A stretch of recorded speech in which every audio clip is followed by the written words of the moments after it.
a big old codfish is swimming along through the sea, and a couple of little minnows swimming in the opposite direction pass by him. And the codfish says, "Morning, boys. How's the water?" And minnows keep on swimming, and eventually one of them turns to the other and says, "What the heck is water?" And that little parable is something that our text today, we're going to be seeing how it speaks into our world today, that is summed up in that little fish parable by author David Foster Wallace. Now, years ago, I wrote a little book that some of you are familiar with, and I've talked about it before. It was called Heaven. Where did you get that idea? And the point of that book, and the motive I had for writing it, was the biggest issue in trying to speak about God to people today is not trying to convince people that God exists. And it's not trying to convince people that heaven exists, because they already believe that. No big deal there. Everybody believes in heaven. When you die, you're going to heaven, you're up there smiling down on everybody, but they never think to ask, where did you get that idea from? Well, they'll say, well, of course, everybody believes that. It's just, part of the water we're swimming around in. After all, don't all the religions believe in heaven as we understand it? Someone's smiling down there upon us. And of course, when you look into the religions of the world, you see that the Eastern religions do not believe in a personal, ongoing existence. Someone smiling down there upon us. The goal in Buddhism, for instance, is nirvana. Nirvana means extinction. That is the extinction of the self. No personal, ongoing existence, happy chappy, smiling down from heaven on us. In fact, the whole concept of this idea of heaven, if we look at all the other religions, Islam, of course, does believe in heaven, but where did Islam get the idea of heaven? If you read the Quran, you see that it's clear that the Quran is claiming to be a follow-on from the Bible. So the Quran, by definition, would say it got its idea of heaven from the Bible. Even though it might have changed it around a bit, that's where the concept comes from. And so on, we could go through all the cults and all the different religions and everything. And as far as the average Westerner is concerned, where did you get this idea of heaven? You got the idea from Jesus. Whether you've thought about it or not, you got the idea from Jesus. And as I always say, if you got the idea from Jesus, wouldn't it be a good idea to check with the owner of the joint before you presume you got your room booked? Because Jesus has a few things to say about how we get there that might conflict with what you have assumed. So going back to our parable of the fish, the point is that we're so immersed in the water that surrounds us, this Christian idea, that when you die you go to heaven, that people have just assumed and then taken it on board from themselves and said, we don't need Christianity, but we're still keeping this idea of a personal ongoing existence. But we need to ask, where did you get that idea? Where did it come from? And that's something that's also been misused with what we're looking at today in our text. Read it with me in Genesis chapter 1, verse 27. So God created mankind in his own image. In the image of God he created them. Male and female he created them. So we could have a lot to say about this text. There's so much we could explain about what is the image of God and all that sort of stuff. But for our purposes, we want to note that we get the very foundation of the sanctity of life, that human beings are special, even over other creatures that God cares for. And where we get the idea also that human beings are equal. that they are created equally in the image of God. Now you can hear the howling already. You don't need Christianity to believe in equality. Everyone believes in it. It's, it's part of, it's the water that surrounds us. But where did it actually come from? Is it just something that's innate in all of us that we all just automatically believe that human beings are equal?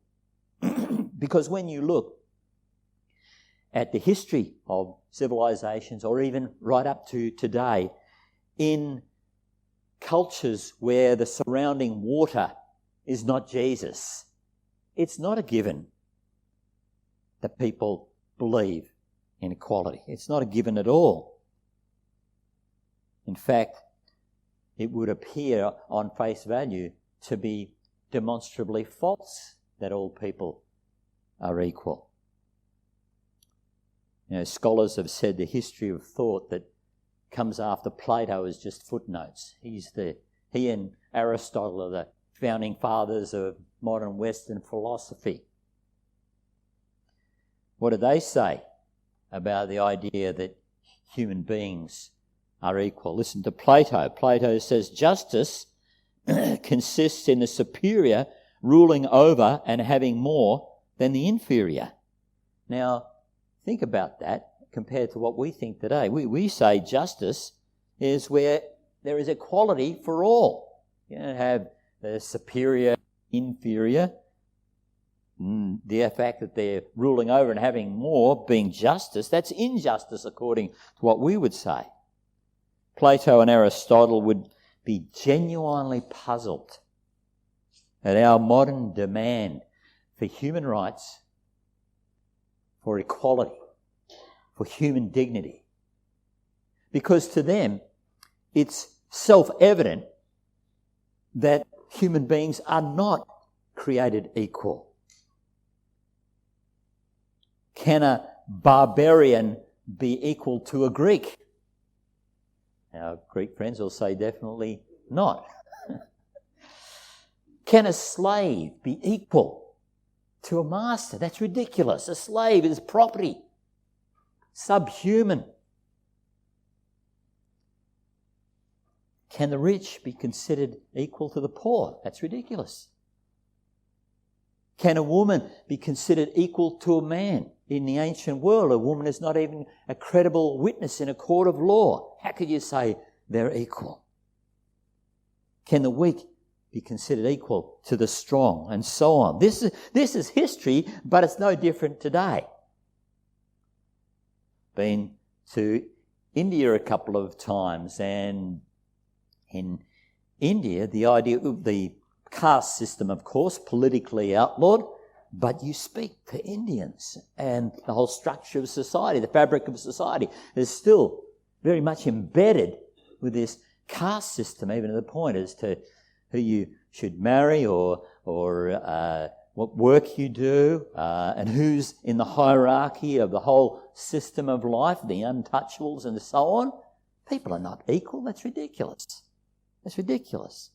And of course, the notorious female infanticide, the killing of baby girls. Why? Because human beings are not equal. Not equal. In closed Muslim countries, the idea of equality is absurd. What you've got to do is look at the Quran, Surah 4, verse 34, where we see that men are superior to women. Men are superior to women, but it's not just in Islam. The Buddhist scriptures tell us that women are so inferior that, in fact, the Buddha predicted she would last 1,000 years, but he said, I have to adjust that to 500 years because women have been now included in the Dharma, the teaching. The whole goal, of course, in Buddhism is to get to enlightenment. And one who is on their way to enlightenment, getting closer. The Bodhisattva has certain qualities qualifications that are required to get to that point. Read them with me. The bodhisattva must be, in the context of many reincarnations, he can never again be born in poor or low-class families. He is always a male and never a woman. He is always well-built and free from physical defects. I reckon if I get back in the gym and get a toupee, I've got a chance at this, But you can see that clearly, for that superiority of enlightenment, we are not equal. We are not equal. The sanctity of life. Professor Peter Singer of Princeton University has been telling us for years that animals are more important to save than some human beings. And so on. Who made up this idea that human beings are equal? Where did you get this from? Atheist Israeli historian Yuval Noah Harari says this: there are no gods, no nations, no money, and no human rights except in our collective imagination. The Americans got the idea of equality from Christianity. However, if we do not believe in the myths about God, creation and souls, what does it mean that all people are equal? Where did you get this idea from? Who made that up? Why are so many people jumping up and down about human rights, equality and human dignity? Because they're swimming around in the water and saying, what the heck is water? The American Declaration of Independence says, we hold these truths to be self-evident, that all men are created equal, that they are endowed by their Creator certain unalienable rights, that among these are life, liberty and the pursuit of happiness. Now hang on a minute. The Declaration of Independence says these are self-evident. Self-evident. The actual self-evidence is that human beings are not equal. That if you're born poor and a low caste, a slave, a woman, a child, you don't have rights, you don't have equality. Where did you get this idea from? The only thing that's self-evident about the American Declaration of Independence is that it was put together from a Christian creator framework assumption. That's the only thing that's self-evident about it. There's nothing self-evident in this world about equality, about human beings being created equal. During our John series, and God willing we will get back to our John series soon, but we did a small survey of some of the water that we swim in, that we just assume the world would always have and would have just had. But we looked at the things that come from this consideration of the weakest as being equal in care and concern. We looked at things that had begun from Christianity, not just by Christians, but by Christians who wanted to emulate their Saviour. And so we had things that came into this world, like hospitals were invented because of that, like free education, like aid organisations. Oh yeah, sure, we're swimming in the water now. Yeah, we non-Christians have got hospitals, and say, where did you get it from? Where did it come from? The world didn't know about it before Christ came into the world.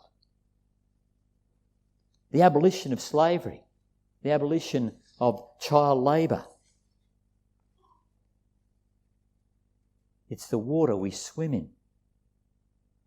You contrast that with the great atheist experiment of the 20th century, communism. Communism overtly atheist, no higher power than the state. And In 100 years, we saw something like 110 million people killed in the name of atheism, like about 5 times more than all the religious wars put together in 2,000 years. In 100 years, we had, of course, Chairman Mao famously starving out at least 45 million. Some have said it's double that or quadruple that. We don't know because he starved so many people out. We've got plenty of people we can afford to lose some. Or the great purges under Stalin in Russia. Tens of millions of people. Joseph Goebbels, in his part in the extermination of the Jews, the attempt to exterminate them, said that yes, the Jew is a human, but a flea is also an animal. In other words, where did you get this idea that people are equal and of equal value? Where did it come from? If we've all just evolved and it's survival of the fittest, then isn't prosecuting crimes against humanity actually working against the nature, working against survival of the fittest? Where did you get this idea that we should care for the weak? That human beings are equal? Most of history down to today agrees that it's self-evident that human beings are not equal. You know, in the ancient Roman world, a father had sole authority over his family, even at the point of death. He could kill one of his children, that would be legal. Family members don't have equal rights. Plato and Aristotle both thought that if children were, quote, not disposed to virtue or physically fit, they should be disposed of on rubbish tips or thrown down wells, drowned in rivers, get rid of them. No deformed child should be raised. Where did we get this idea of NDIS? Where does it come from that we should care for the disabled? Plato and Aristotle said you should kill them. Get rid of them. Now, everyone agrees that pedophilia is evil, don't they? Well, it seems not in the ancient world, not even in today. When I was in India, one of the things when we were working with children, we were told that India was the pedophile capital of the world. Going on today.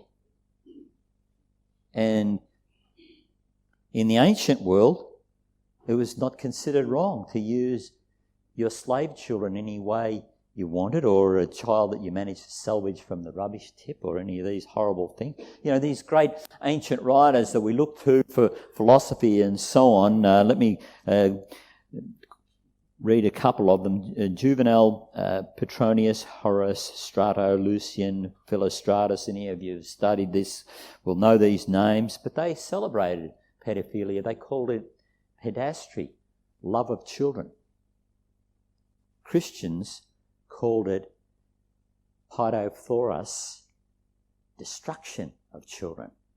In fact, it wasn't until the Christian emperor Justinian that it was outlawed.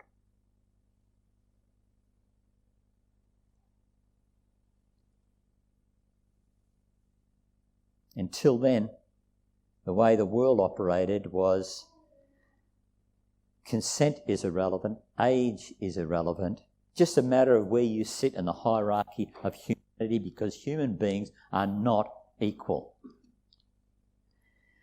But a radical revolution happened that turned the world upside down, and it's never been the same since. Equality, human dignity, human rights,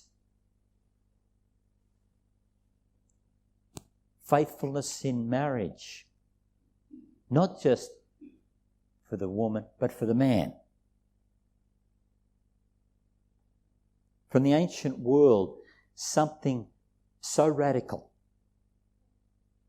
beyond imagination for us that we just assume because we're swimming in the water. 1 Corinthians 7 says some absolutely radical things. That not just the wife, but you, husband, your body does not belong to you, but to your wife. Radical. Never been heard of before. Where does this idea of equality and sanctity of human life come from? It comes from our text in Genesis chapter 1 verse 27 that says that human beings are created equally in God's image. Not just equal, but equal value and worth.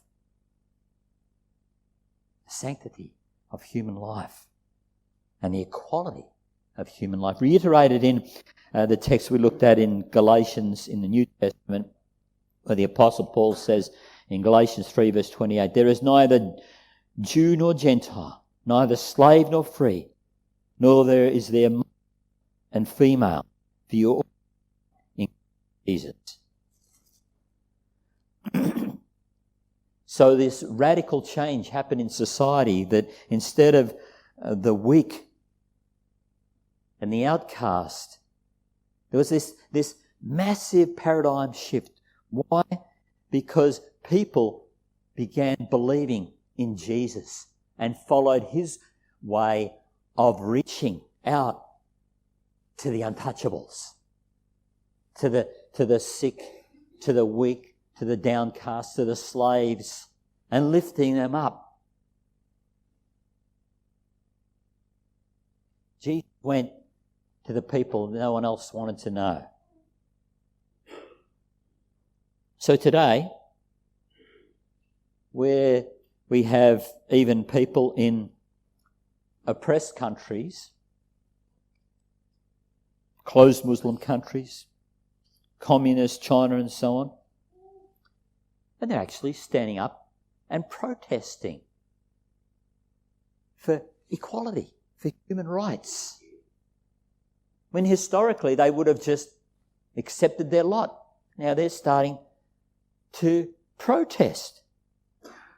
Now, Christianity is only 1/3 of the world tick the census box to say they're Christian.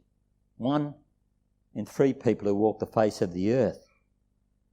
But take a look around at the rest of the world. The whole world has been directly or indirectly affected by Jesus' teaching, even if only to cry for equality, to cry for human dignity and the sanctity of human life. And they don't even know where it comes from. They're swimming in the water and saying, what the heck is water? Who the heck is Jesus? But they're swimming in it. Even when people cry out against the evil done in the name of Christianity, all they're doing is showing that they're swimming in the same water. They cry out for justice when there's been horrible things done in the name of the church, pedophile priests or hypocrites who do horrible things, which they should, but why are they crying out? Why don't they just cheer on survival of the fittest? Because they know that's not Christian. What those people have done is not Christian. You know, there's a contradiction here. People will point out whether it's the Crusades or, you had an emperor like Charlemagne who was conquering people and converting them by the sword. People say, that's evil.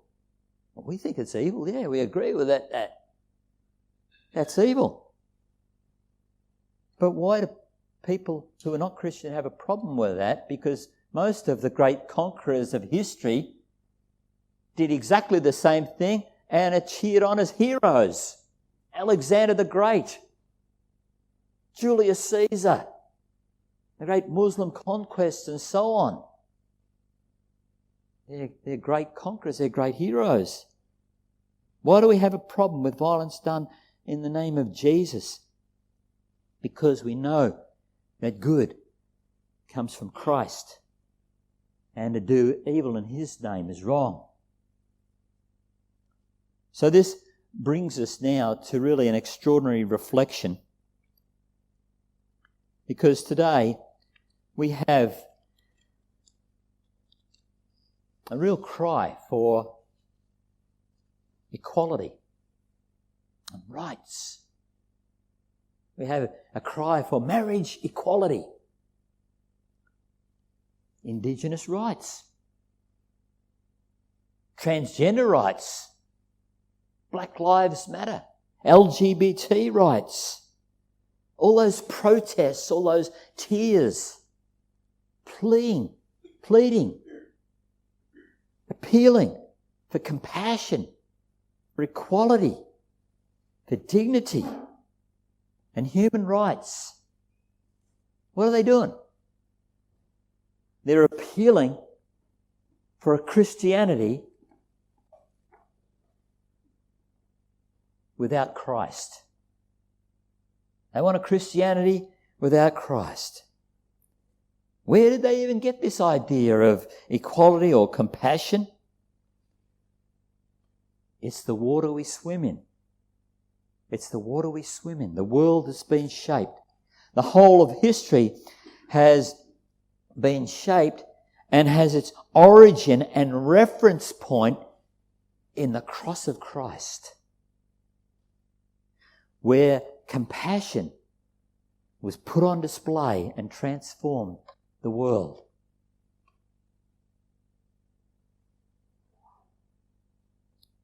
It comes from the God who created us equally, all men and women created equally in His image. And though we were fallen, did not give up on us, though we were the weak and the lost, He did not give up on us, but sent His Son to take our place at that cross, that we could have life in Him, even eternal life. And just like those people who think they're going to heaven without asking Jesus, the one who gave them the idea in the first place, so too today, people are perverting and cherry-picking this idea of equality from Jesus. Isn't it ironic that we're being bombarded with rights from and equality, the transgender rights and equality, which also is so pertinent to our text today, because transgender rights, they're appealing to the very foundation of the Bible that says we are created equal, and yet perverting the very text that gave them the idea in the first place of equality. Because that same text, read it again with me, in Genesis 1 verse 27, tells us that God created us, male and female. We don't decide for ourselves based on what we feel. But Genesis 1:27 says, so God created mankind in His own image. In the image of God, He created them, male and female. He created them. You know, it was only a short time ago that Christians were, or it's even still today, attacked for not accepting science. That is the theory of evolution. And now it's the Christians who are appealing to biology and saying, listen, go to the science and you can see whether we're created male or female, which just happens to agree with our text today that tells us that, in fact, we are created by God, male or female, biologically. You can scientifically verify what the Bible is saying here. But come back to those protest groups that use phrases like compassion, equality, to attack what is plainly written in the Bible. They're using Christ's words against Christ's word. They're using Christ's concept of equality to justify their own behaviour, cherry picking what they want. They condemn Christian teaching using Christian categories to attack. They want a Christianity without Christ. So I can cherry pick what I want out of the Bible. I want to finish by asking this.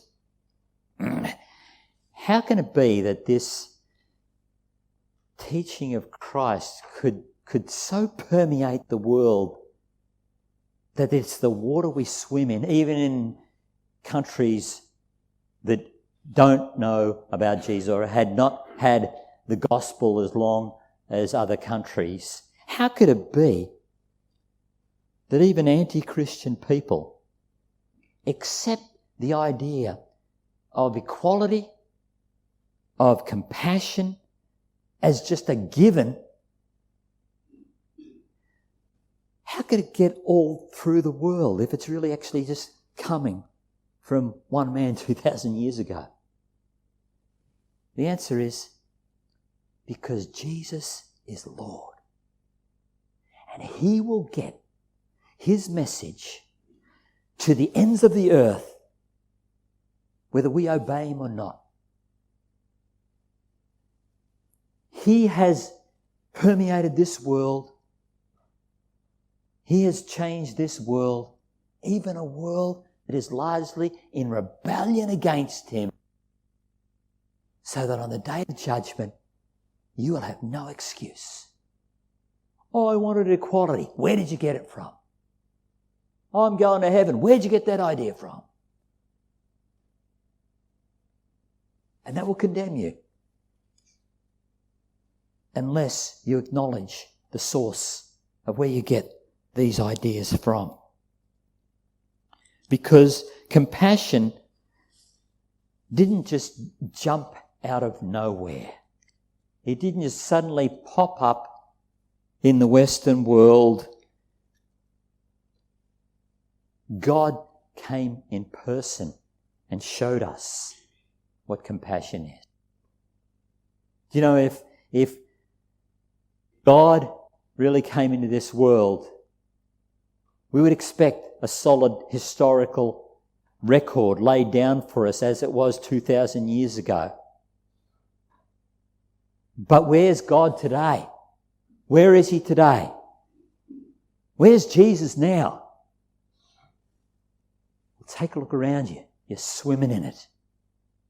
You're swimming in the teaching of Jesus, even if you're cherry picking. Because compassion did not just jump out of nowhere. Compassion is personified on that cross 2,000 years ago. The ultimate compassion where Jesus gave his life. We were all under condemnation. We've all done wrong. We know it in our hearts. How are you going to face a God who knows every last detail of everything you've done wrong?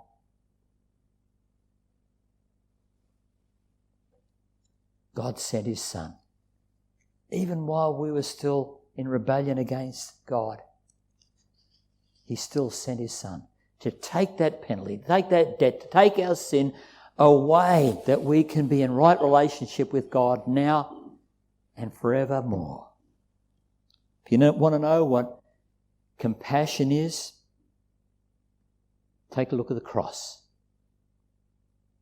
All of the water we swim in, all of what we call compassion, comes and flows from Jesus.